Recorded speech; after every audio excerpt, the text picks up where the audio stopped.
All right, so we're in section 10.8 called the power theorems.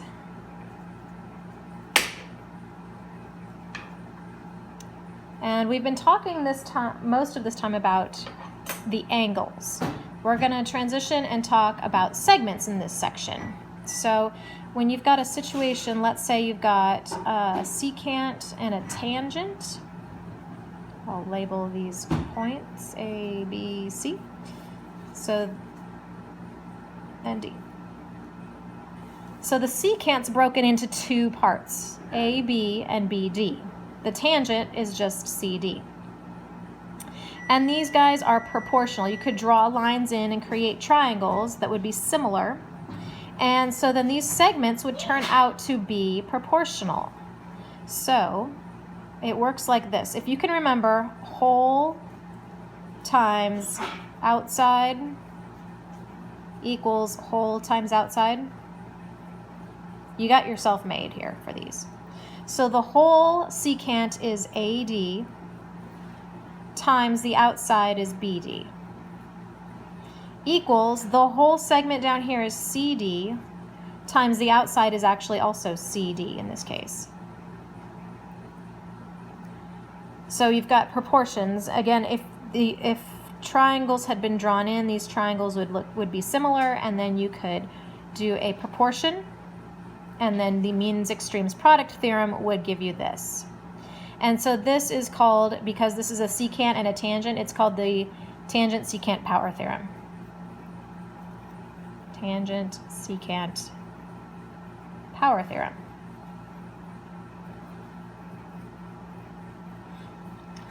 All right, so what if you have two secants?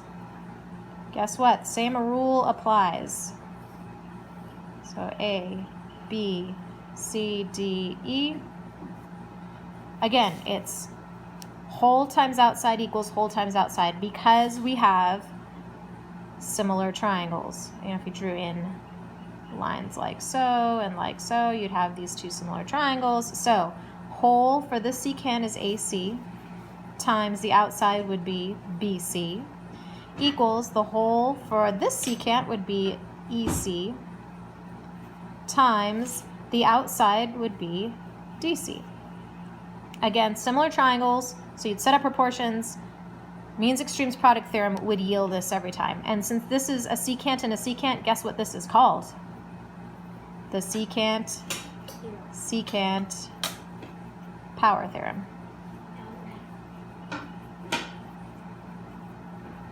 All right. So what if we are inside the circle now? And we have chords crossing. Well, these guys are also in a proportion. So let's call that segment A, that's segment B, that's segment C, and that's segment D. These guys are also in a proportion. These segments are proportional. So you can use the chord power theorem now.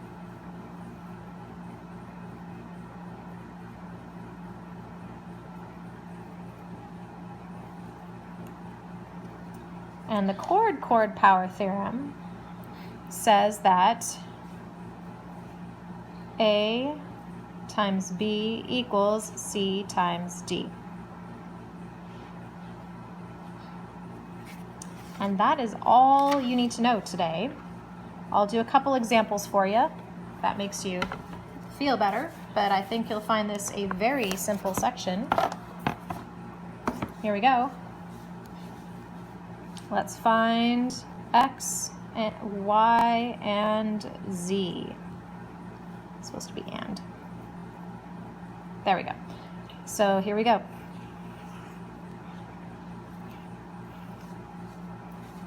Six, 2, 3, X. So this is a chord. This is number. All right. This is a chord power theorem. So 2 times 6 equals 3 times X. So X equals 4. Super easy. Let's do another one. Let's do B. Let's do this one here. Boom, boom. This is 16 this is 2, this is y. So this is a secant tangent or tangent secant power theorem. Whole, so the whole here is 18 times the outside is 2 equals the whole here is y times the outside is y, so I'm going to do y squared. 18 times 2 is 36 equals y squared, so y equals 6. See what I mean? Easy peasy, lemon squeezy. Let's do another one. Let's do a secant power theorem. This is 3, 4, this is 8, and this is z.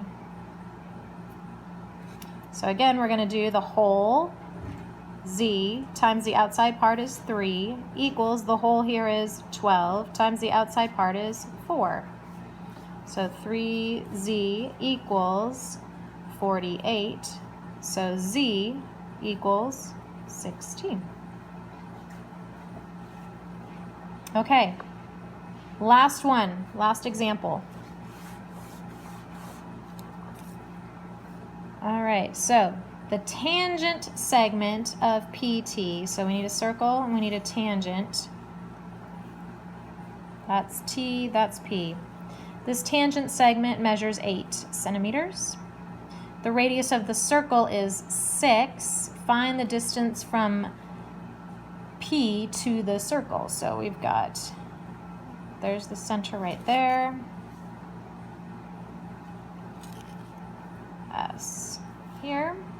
We'll call this circle R just for kicks. And we need to find PS. We know that the radius is equal to 6. So how does that help us? Well, R to S is 6, and R to over here is 6. I think it's called Q. We'll call it Q. So R to S is 6, R to Q is 6. We don't know P to Q, so we'll call that X. Well, gosh, we have enough information. We can set up a secant tangent power theorem situation. So whole here, P to S, is 12 plus X. So 12 plus X times the outside part is X equals PT's whole is 8 times the outside part is 8. Distribute your X, so 12X plus X squared equals 64.